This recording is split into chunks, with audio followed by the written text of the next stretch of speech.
All right. Good afternoon, everybody. We got, Rabbi Lewis back in the building. It's been a minute. He's got a presentation on why college isn't a good investment and also just investing in yourself, being an entrepreneur. So I'm going to, pass the mic to Rabbi Lewis. I know a lot of you guys are familiar with him, but go ahead, Rabbi Lewis. Old Rahman Shaitan Rajim Bismillah Ar-Rahman Ar-Rahim. In the name of Allah, the most merciful, especially merciful. My name is Rabbi Lewis. What an honor to be on Ryan Apologetic. Hey, I appreciate it, man. And like I said, I don't know. I'm going to play the background here. This is more your show, and I'm just going to sit back and learn and get the information like everybody else. But yeah, the links in the chat, people. And, Lewis has written many books. You can find it on Amazon. So throughout the show, we're going to, talk about certain things like that, like how did he, get them published, and just also, what motivates him to do things the way he does them. So yeah, we'll get into the show here, and yeah, go ahead, Rabbi Lewis. I'm like Will Smith. Will Smith, the actor, he said, nobody's going to beat me on the treadmill. Well, nobody's going to outread Rabbi Lewis. But it's an honor, brother. So we're here today to talk about this khutbah. Khutbah means lecture in Arabic. Will be engendered around why you shouldn't go to college. Me, I was a C student, wasn't an A student, so a little bit about me. I'm a student of late Dr. Hudler Clark, etc. My background's in parapsychology. So. Yeah, I mean, I went to college. I got a BS and, Bachelor of Science in Sports Management. And you get out of college and then you go on your first job interview and you get the rude awakening that your parents kind of misled you your whole life. And you're like, whoa, wait a minute. I'm supposed to have a $40,000, $60,000 a year job with good health care and all that. And it's not how it works because it's a competitive world. And if you think about how many colleges and universities are just in America alone, let alone the world, because you got to think about it. It's a worldwide, business, essentially, the college university business. And just in America alone, between Division I, Division II, and Division III and junior colleges, I mean, you're not the only one who gets a degree when you get that, piece of paper essentially that you paid, sometimes excess $100,000 for. And, I regret it. I know, people like Bill Gates, Mark Zuckerberg. I mean, the list goes on of the billionaires, literally billionaires that dropped out of college and are just self-made. And, really, if you Googled, what billionaires are, not college graduates, it'd be some of the most influential people on earth. So granted, there's a lot of people that, do very well after going to college, but it's by no means a necessity. So yeah, Rabbi Lewis, it's great to have you back on the platform. It's been a minute. Why don't you get into, talking about, where we're at right now today and what certainly you want to share with people. Before I dive into this khutbah, I wanted to, if you could put my website on this. I just started a new business with Pier One. I'm part owner of the company Pier One now, and I just started an e-commerce store. We could pull that up before we get started. Yeah. Let me go try to hit it in the back chat and share it. But yeah, it was interesting. I mean, how do you? Let me put this here. How do you make money from? Are you just like an affiliate now, or if people go through your link and they go to the website and they get products with a certain code or something? You make certainly. Yeah. I'm affiliate marketing. They would call that. Mm-hmm. That'd be the clinical term, drop shipping. This is my website, RabbiLewis.com. You can just go down. I sell Pier One products, third party. We got candles, we got furniture, soaps, lampstands, pillows, coffee cups. We sell all kind of stuff. This is my website. How did you get this affiliation? I mean, why you and Pier One? How you and Pier One? How can other people do this essentially? And if they go through you, does it also benefit you and them? Is it one of those situations? No. If you buy from my website, I'm the only one getting paid. Plus, the company makes 30% per sale. That's interesting. It's my new website. I just dropped a couple of weeks ago. So besides the people that are in the chat, like if people watch this down the line, what's their best bet to try to get to this website? Because I guess we could put the link in the description of the video. So I guess we'll do it that way. Certainly. because it seems like a long website to type in because it's got your specific code. So I Yeah, guess yeah. You know, before I you should have watch did. it, just go to the description of There's the an video app for and that. post the There's an link app for. afterwards. It's like they say. There's an app for that. Like the kids say, where you could like shorten a link, hyperlink. I should have did that. There's an app for that. It's all But good. yeah, But it's yeah, all I good mean, now. what are your main things you wanted to get into besides just promoting the website? I mean, obviously, like I said, for people that don't know, if you go on Amazon, Rabbi Lewis, I mean, how many self-published books do you have at this point? Oh wow, probably about 40. 40. And he's So not exaggerating, people. So we'll go to Amazon real quick just to give you guys a brief look into what Rabbi Lewis has done. And for somebody like myself who has wrote a book and never followed through and published it, I do have to give Lewis a lot of credit because first of all, it's a lot of work, a lot more time than people know to write a book, but to then actually understand the process of how to self-publish, get it on Amazon is the next step, and it's not an easy thing to do, but yeah, if you just go to Amazon.com and type in Rabbi Lewis, do you have to type in any specific books or just Rabbi Lewis, right? yeah, you'll see my catalog. Yeah, Rabbi Lewis. And also, because the Bible says not to call any man Rabbi Lewis, just in Matthew 23:9, because, it's like saying, don't call any man father. I'm just going to call you Lewis for the moment, just because I have kind of felt a little like, because I'm only supposed to call Jesus Rabbi, so. But I So know you're an eclectic mix too, because I mean, if people aren't familiar, you've been Muslim, you've been Hebrew Israelite, you've been a Jew, you've been a bunch. So the title of teacher is appropriate, but for myself as a Christian, I only have one rabbi, which is Jesus. and So people also see that Matthew 23:9. But yeah, go also ahead. been a vegan pretty much my whole life. Check out my mentor 80-10-10 by Dr. Douglas Graham. My mentor David Avocado Wolf, Longevity Warehouse, Truth Calkins. I mean, my mentor Dr. Robert Kassar, also known as Robert Bazar. How do you get? Because I mean, I know some people can get it like, okay, you can just buy this on Kindle, but how do you get it so you're selling actual physical paperback books? Like, what publisher did you go through? I mean, for myself, can you walk me through the process of how you Yeah, got certainly. Yeah, this? Amazon. Jeff Bezos started Amazon. He's just one of the richest guys on earth. Um, it's free. They give you a free ISBN number.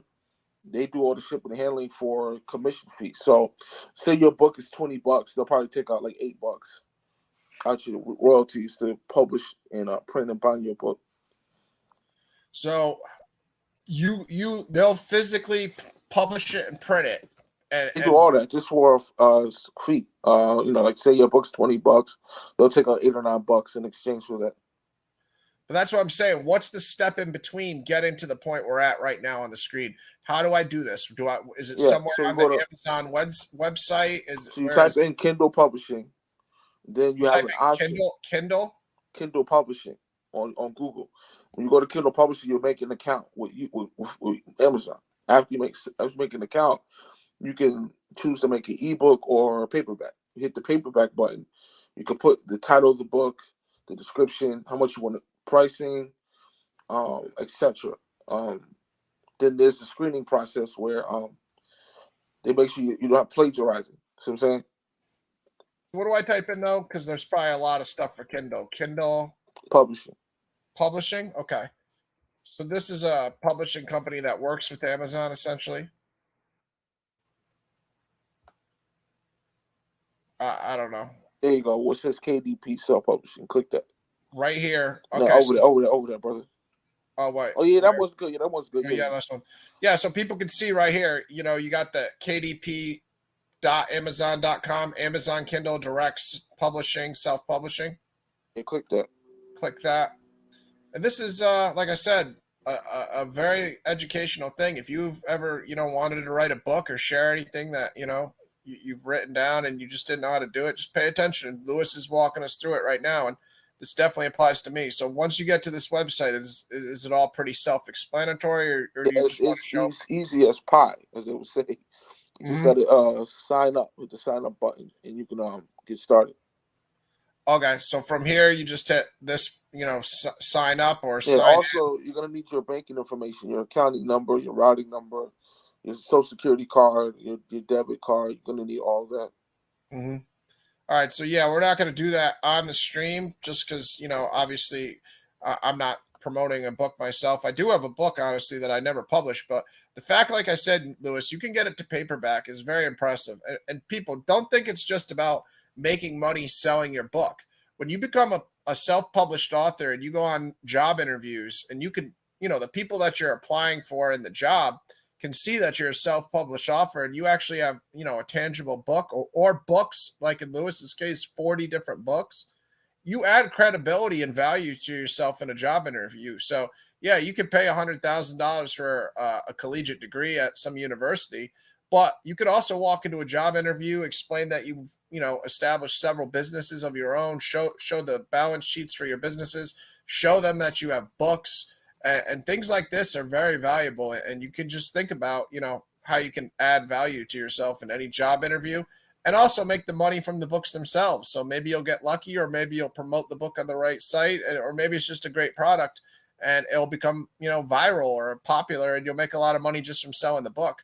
But what I'm trying to tell people is don't concentrate on just selling the book and making money, because there's a lot more intrinsic value in just the money you make from selling the book. You also add credibility to your resume, and these are things that are going to help you throughout life. So, Want to talk a little about why you shouldn't get a job. Not only why you shouldn't go to college, which is today's khutbah, but also why you shouldn't get a job. If we could dive in, I don't want to have all day. sure, no, jump into that. Like I said, this is more, you leading us through things, but right here, showing us how to publish a book and also being able to make paperback copies of it, Lewis, is awesome stuff. So yeah, go ahead, Yeah, keep if you going. just type in my book, Ghetto Millionaire, it's my newest book. Yeah, it's literally called The Ghetto Millionaire. I know they type it, title might be like the most inviting title, but there's a reason why I named it that. I'll type in Ghetto Millionaire. All right, Ghetto Millionaire. And for people that don't know, Rabbi Lewis, wait, with your name still, right? Yeah, Ghetto Millionaire. it should pop right But up. yeah, for It's my people new, that don't know, you also have a background in finance, so yeah, this is investment why you're so banking. passionate about the subject, because of your own life, and being financially independent is important, and you want to help other people reach where you've attained already. So yeah, go ahead, get into the book here. That's my new book. It's got a negative customer review, but my new book, Ghetto Millionaire, my newest book. This is a real estate book. I took a real estate course with Hot the Billionaire, New Entrepreneur, my boy dear CEO from Philly. If you're from Philly, right? No, I'm from New York. Or from New York. Now they in the hood in Philly, they call you a dickie. A dickie is like a slang term for like somebody who follows other people. My boy DCO's from Philly. That's the worst advice that anybody can ever give you. There's nothing wrong with following other people if they're successful. Pioneers, pioneers. The greatest minds built on other people's success. But let's dive in. Yeah, I agree with you there. That's a bad piece of advice to say that don't follow other people, because if you can learn from other people's mistakes in their businesses or just in life in general, then why go through it yourself? Other people write books and share information to teach you how to go about things. Yeah, I know a person who used to work in construction, working a dead end job. Now he's a multi-millionaire drop shipper. He spent $60,000 in mentor fees, just mentoring with mentors. You need mentors, you know. Yeah, I agree. I think too many people get caught up on I'm going to do it myself and I'm not going to, Yeah, have. my mentor said if you do it yourself, you get there faster, but you won't be there as long. Let me say it again. He said, Lewis, if you do it yourself, you'll get there much faster, but you won't be there as long. Yeah. Yeah, it's like a lot of pro athletes. They can get millions of dollars, but it doesn't mean you're going to keep it, because if you don't have good people around you giving you, the advice you need, you're gonna blow that money. I mean, it's just human Remember, nature. yeah, you got rappers like Young Buck from G Unit. He was an 8-figure guy. He didn't know he had to pay Uncle Sam. Like, say you sign $1 million contract, right, Ryan? Mm-hmm. Say you're a rapper, you sign $1 million contract. Yep. 35% of that is going in taxes, going to Uncle Sam. Taxes is going to tax you. There's only two things certain in life. That's death and taxes. You with me? So you sign $1 million contract, and 35% of that money is going towards taxes. Not only that, you have to hire a lawyer. That's just pro bono, and you need a CPA. So after you sign that $1 million contract, if you're a rapper, rap or you're an entertainer, you're only coming out with like 200 grand at the end of the day. Yeah. And then it also, depends on what you invest in too, because you can invest in certain jewelry and it might appreciate, and you might end up being able to sell it in the future and make money. Well, you got guys like Kareem Abdul-Jabbar. You know Kareem Abdul-Jabbar, right? Yeah, the basketball player. Yeah, his house burned down. He lost everything. Guess why? Why? Because he didn't have fire insurance. Nobody told him to get fire insurance. He didn't understand finance. He used to collect like exotic rugs and, like you said, exotic paintings because they appreciate in value. But he didn't have fire insurance. Nobody told him that, right? But let's dive in because I know we got something else to do tonight. Yeah, sure. Get into it. I mean, like the title of the show is, about college. Like, what's been your experience? Have you ever been to college for a little bit and then realized it wasn't worth it and got out of it? Or do you just know from your own experience that everybody around you that's successful isn't really, somebody that's been to college or thought it was of much value? Because like I said, I think it's a terrible investment personally. I think it's a scam and hustle. Yeah, all the greatest minds in finance, long didn't go to college, dropped out of college. Travis Kalkinen from Uber. The dudes who started YouTube, Jared Karam. The dudes from Uber, the dudes from the company Ralph Lauren, Mark Zuckerberg, Steve Jobs. I mean, brightest minds in college dropout. I mean, the list is ridiculous. Like you just said. If you say that again, the people that started the site we're on right now, YouTube, and Uber and Steve Jobs, it's ridiculous. We can just keep going. I mean, there's so many names, Yeah, Bill Gates. I mean, Oprah Winfrey. Oprah Winfrey was a college dropout. She went back to college, but she was already a billionaire when she went back. The guys from the company Dole, the famous fruit company, the people who started Whole Foods. Wow. College dropouts. The dudes who started eBay were college dropouts. Yeah. I think also for me, it's like if you're not going to a Harvard or a Yale or a Columbia or a Cornell, and you're not going to get the recognition for the college being, oh well, this is real prestigious, and you go to somewhere that costs $100,000 in North Dakota State, and then somebody else goes where it costs $40,000 in South Carolina State. When you go on a job interview, the person hasn't heard of either of those schools. He's just going to say, oh, he's got a college degree and it's the same major. He's going to look at an equivalent. So it's like, it's ridiculous that we'll look at, value as far as like, we'll go shopping and buy a t-shirt or something. Everybody can tell the difference when it's a Gucci t-shirt or if it's just a $20 t-shirt from, another brand. But if you go to college, like I said, and you paid that same extra money on North Dakota State versus the person who went South Carolina State, but then you go to the job interview and the person just sees, apples for apples, then you're not going to, have made a good investment there because you could have gone to where it was 40,000 and gotten the same value. So for me, that's another thing I say to people, with colleges is pay attention to what university you're going to. And if they don't have the name recognition, like an Ivy League school or they're not prestigious in one certain area, don't even bother paying the extra money because, people that never heard of the schools aren't going to understand it. Yeah, certainly. If I could dive in to the presentation. Sure. So when you go to college, you have to pay something called tuition, correct? Yep. So one of the case studies in my book, this chick went to college, right? She took out $38,000 loan, right? You with me? $38,000 loan. Guess how much she had to pay back? How much? 80 grand.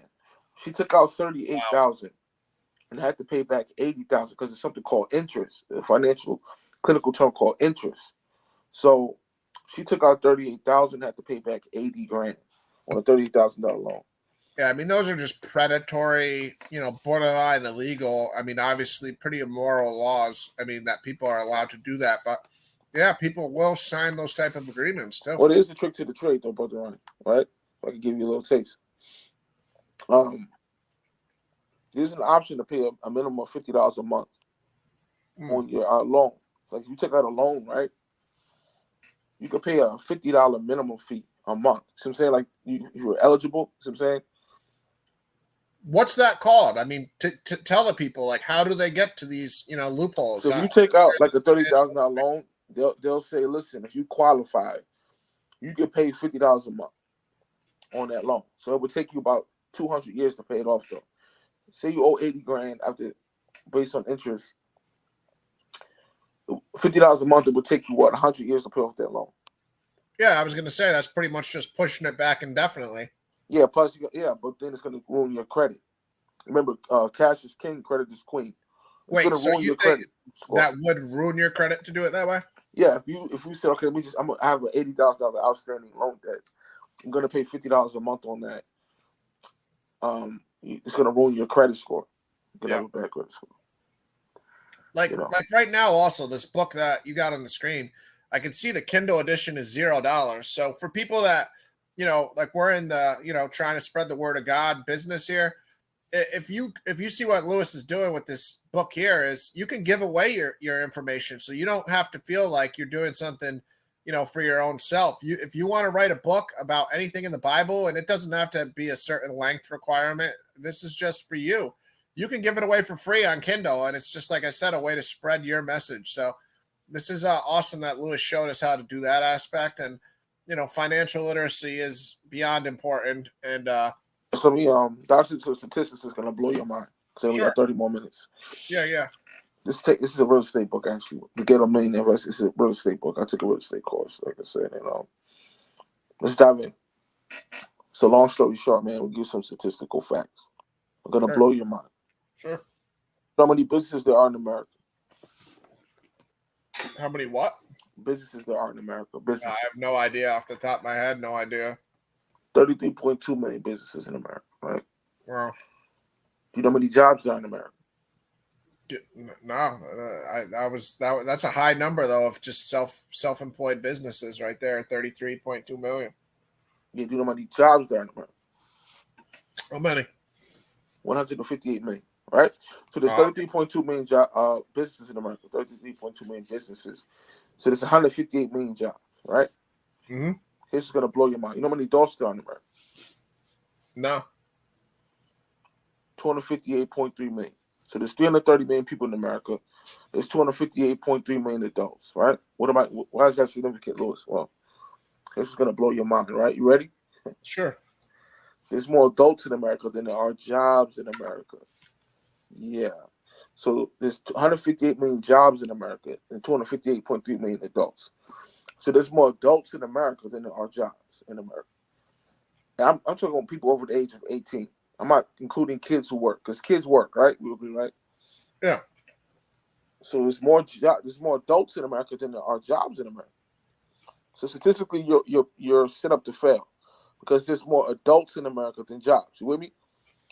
Yeah, unemployment is inevitable if that's the case. Yeah, unless there's entrepreneurs. Yeah. Right. So let's dive in. So you got to consider all adults are not working. Some of them may be on disability. Although people work with this. You ever been to Walmart, right? Yep. You'll see people with disability working at Walmart. They're like in wheelchairs and stuff. You know what I mean? So there's more adults in America than there are jobs in America. So you're set up to fail. That very statistic. Okay, so of course all adults are not working. You would agree with that, right? Yeah. All adults are not working, so that number dwindles down. Because so after the math is all said and done, there's 20 million jobs left over. After you factor people who are retired, who on disability, or people are retired. You see what I'm saying? Yeah. So there's 20 million jobs left over at the end of the day, right? So you got to factor in the kids that are working, people under 18 who are working, which is around 10 million, right? Yep. You ever been to like a mom and pop shop? You see kids working in the mom and pop shop, stuff like that. Sure.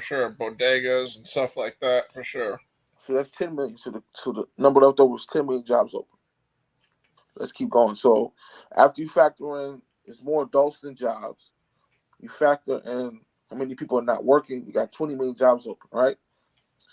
You factor in kids that are working. That's 10 million jobs, right? You with me? Yeah. So there's 10 million jobs left, right, on the workforce. So you got to consider people who have foreign. You know what a virtual assistant is? Nah. So my mentor, new entrepreneur, he's a multi-millionaire real estate guy.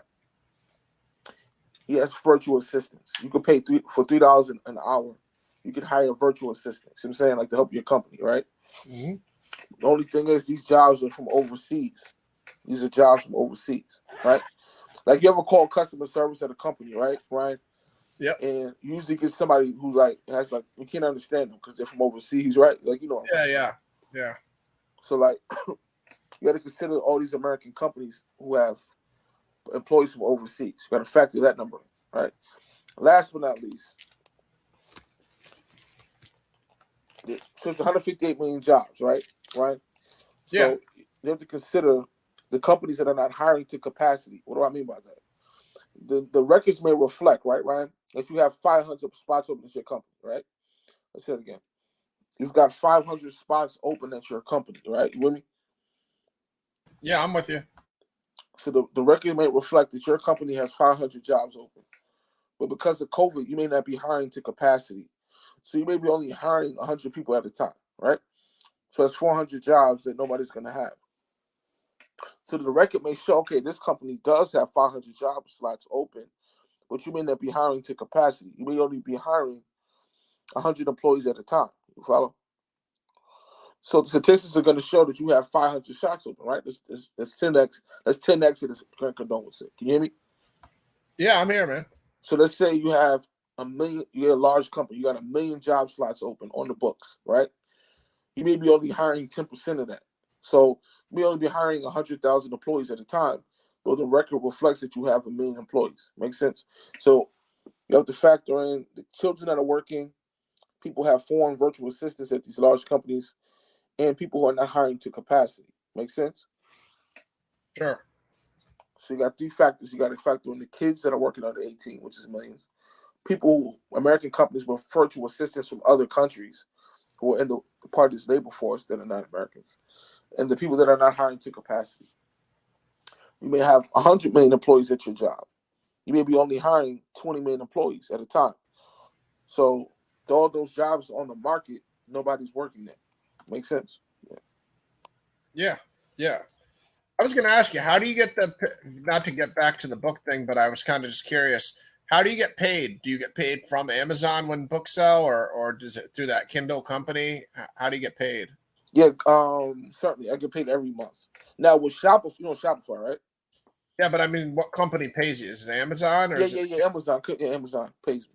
like an Amazon check? All right, Yeah, cool. you get paid once a month. Now with Shopify, you know Shopify, right? Well, my e-commerce store, I get paid every day. They pay out every day. Yeah, it's that awesome. They pay out every day with Shopify. You know my Pay One store, Yep. they pay out by the day. They pay out every 24 to 48 hours. So it's good for business. Yeah. So in a nutshell, like I said, so there's Hey, more adults than there are companies in America. Therefore, you're set up to fail already. You know what I mean? There's more people than jobs. And if you do the math, there's no jobs left over for Americans. There's 20 million jobs left over. Then there's you got to factor in the kids that are working. You got to factor in the companies are not hiring to capacity, despite the statistics. I hit the floor. Hopefully that made blew your mind. no, it was definitely new information, and the fact unemployment is inevitable was something I didn't know. I thought there were enough jobs and people, just were unemployed for whatever reason. But yeah, it's interesting to know that the system itself is set up where you're going to fail unless you do take it into your own hands. But I you know know, I got a buddy who worked in the IT field. He has a degree in IT, right? You know, IT is right. And IT, right? The IT field. yep, He he kept getting laid off. Now he's a main options trader. He quit his job because he kept getting laid off. So you got to remember, Ryan. Hello. yeah, I'm here. 61% of the workforce are jobs that people don't have college degrees. Right? You with me? 61% of the jobs in the market are people with no college degrees, credentials. So 61% of the workforce are people with no college degrees. They have like a traders, right? Yep, They got a trade. They might cut hair. They may be construction workers. They may deliver packages, UPS, Amazon packages. They may be Uber drivers. Let's just give me some more examples, Ryan. You know what I'm saying, right? yep, yeah, I know. So 61% of the workforce are people who didn't go to college. 61%. You know, and like for example, I know a dude who he has a degree, right? He's working at men's warehouse. Yep, He's working at Men's Warehouse selling tuxedos, bro. He's overqualified for the job. You see what I'm saying? You know what I mean by overqualified, right? Like, he's overqualified to work at Men's Warehouse. He has a degree, bro. He's overqualified to work there. You know what I mean? You know what I'm saying? Like, That's like the reality. Like I said, I mean, I learned it the hard way. I think a lot of people learned it the hard way. You get your college degree, and the next thing you know, you're just a waiter or a bartender with a college degree because, like I said, it's not this magical planet where you're treated like a king or a queen when you get out, and you got this great $70,000, $60,000 a year job with medical insurance. No, it's more like the person that didn't go to college is your boss because they worked at the company for 4 years, and then you're going into an interview asking them for a job. That's more realistic, honestly. yeah, we're trying to get a job in college, right? Because most college kids are not working. Yeah. I'm gonna close out. So, most college kids are not working. Yeah, they're competing with people who already graduated. You see what I'm saying? Like, say you're 19, right, Ryan, and you want to get a job, right? Yep. You're competing with people who already graduated college with degrees already. So most college kids are not going to get hired because they're competing with people who already graduated, right? So say you're 19 trying to get a job at a firm somewhere. You're competing with somebody who's 25 who already graduated with a degree already. So most college kids are not going to get good jobs. You know, my mentor, he couldn't work. He went to Grambling State University. He couldn't work. You know, because he was, in the drum line. He didn't have time. You know, not only that, you're competing with other people who already graduated. Yeah. Yeah. I mean, like I said, I think people should really look into the self-publishing books because, like I said, I'm somebody that's wrote a book, and I'm definitely going to try to get it published now that you showed me the path. So I really appreciate that. And like I said, people, it's not about just making money from selling the book. It's about building a resume. So you go into a job interview, you could write down on your resume, self-published author, so forth. That shows them initiative. That shows whoever you're going to work for the fact that you can manage things. You could, be independent, and they don't have to micromanage you because they know You you'll could get things. also could become a boss. They want you to be an employee. You know why, right? Yeah, I mean, if you're an employee, you're always going to be, a pawn to them, I and mean, not only that, employees pay the most taxes. So they need you to be an employee because employees pay the most taxes. Business true, owners, business true, owners get tax benefits. So they true. need you to be an employee. See, you could be your own boss. Let me give you a trick of the trade. Amazon, Walmart's trying to compete with Amazon. So now they have their own e-commerce store. So I'm saying their own drop shipping. So people are making 150K a year drop shipping through Walmart. You with me? Yeah, I mean, Amazon, they barely paid any taxes. In fact, I don't even think they paid any taxes. They somehow found the loopholes to avoid taxes. I mean, like you just said, that was very insightful. That they want employees because they need the tax system to stay in place too. Because if everybody was self-employed in an LLC or just playing the game like these rich companies do, there'd be a lot less taxes getting paid. Yeah. So Amazon, well said, brother. Walmart's trying to compete with Amazon because Amazon's killing the game. So now people are making 160K a year drop shipping through Walmart Mm. stores. Big bucks. So if you got 28,000, what would you do with it, Lewis? Well, I would start an e-commerce Walmart store. You pay them 28 grand. They'll scale your whole store. They'll run the store. They'll scale it. They'll do all the drop shipping for 28 grand. Right? You with me? So if I got 28,000, that's what I'm doing. I'm starting a Walmart store. I'm not going to college. I'm go get chase it. What was it? High GPA. What was it? 3.0, 4.0, right? Yeah, 4.0. Yeah. I'm not going to school to chase a 4.0 GPA. Like, I'm going to open up a Walmart store. My Yeah. mentor David Jaffe, he had a 1,500 SAT score. He graduated Cornell. He said he wished he never went to college. He worked in the nightclub business, right? He Hmm. said, Lewis, I wish I stayed in the nightclub business. You know why, right? Because a lot of sexy women. You know what I mean? Yeah. The money was fast. He met a lot of millionaires. It was a lot of networking. You know, Yeah. Yeah. I mean, college, like I said, is a great time to become who you are as an adult. It's a good period of your life. You'll have a lot of great memories, but as far as like actual practical like value, you're not going to get a good return on your investment on your college let's education. talk about that real quick, if I could. Sure. You see a lot of great memories of going to college. You can move into a college town and get the whole college experience. Like you can move into a college town and go to all the football games. You're a football fan, right? Right.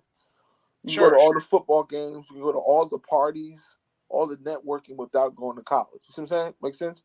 It's called a college town. You can move into a college town and enjoy all the amenities of college without going to college. Make sense? Yeah, yeah. You can go to all the football games. You can go to all the house parties, all the networking events without actually being in college. So you say, well, Lewis, college, you meet a lot of people. You have a lot of women, you know. Well, yeah, you can move into a college town and do all that stuff without going to college, bro. Yeah, yeah, that's a good point. If you're doing your own thing and you're just around all the college kids, you'll probably have more money than them because most college kids are broke, and they're going to school, so they're not working. So if you're the one actually working and you're around the college girls and the other parties and so forth, the football games, you're probably going to get a lot of the attention that you wouldn't get if you were just another Joe Schmo. So yeah, I agree with you. It's overrated to say the memories and the parties, and again, like Lewis just said, you can just move and be in the vicinity, and I'm sure network and make friends with people. So yeah, don't waste your youth, and don't think that college is something you have to do at a certain point right after you get out of high school. Like, yes, that's traditionally when most people that go do it, but it's always available. We see people going to college at all ages. 40 years old, you can take night school, you can get certain jobs, and they'll pay for your college education. You could go to the army, which I don't recommend, but there's ways where your education itself will get paid for, and don't just follow what people told you, but this is important stuff. This is good, financial literacy things. Obviously, Lewis is ahead of most of us as far as publishing books, and if we're going to speak about spreading the word of God, and you really do, before you die, want to share something, this is awesome information. Just go to this website here. This is all you got to do. Right, Lewis? Just sign up right here at Amazon Kindle, direct publishing, self publishing, and sign up, go through the steps, and you could have a legacy. You could have something on the permanent market, so people can see your thoughts and hear your words, and that's great for spreading the word of God. And again, you can do what Lewis is doing in some of his books here and just sharing them for $0 in the Kindle version. So don't think it has to be something where you're compromising your morals. You can just give away your information, but obviously more people are going to see your stuff if you put it on Amazon versus going to your local church. But yeah, this has been good stuff, Lewis. And again, this channel is obviously predominantly about the religious topics, theology, and we say on that most of the time, but it is good to also tell people to be financially independent. And if you can accumulate wealth not in a selfish way, but a way to sustain yourself, it also allows you to help other people. For a long time, I used to be one of those ignorant young kids who would say, well, money's the root of all evil, but really you need money to help other people at times too in this society. So you don't have to have money as the only way to help them. You can help them with your time, your love, your wisdom, so forth. But if you could help them with money, it's a great feeling to share your wealth. So this is good stuff, Lewis. And is there anything else you want to bring out? No, I mean, hopefully, inshallah, this was edifying. It was just a short lecture. My name is Rabbi Lewis again. I'm a published author, as you said. Check out my new book, Ghetto Millionaire. It's a real estate book. It's going to blow your mind, real estate hacks. All right, and yeah, we'll put the link in the description of this video for that website for the Pier One. Is there any other companies you're affiliated with right now, or is it just the Pier One? That's it. Pier One and Amazon. That's about it right now. Okay. All right. Well, I appreciate Lewis coming on. Hopefully, this recorded, right? Yeah, this is recorded. This is leave it up, bro. This will be on the channel. You could share it to whoever you like, and like and share the video as usual, everybody. And we'll have another stream shortly on the usual topics. So if you guys want to come back in a moment and join that stream, and also Rabbi Lewis, you're welcome to talk about what we're about to get into on the next stream. Feel free, but if not, everybody, God bless, and thanks for coming by. Thanks, guys.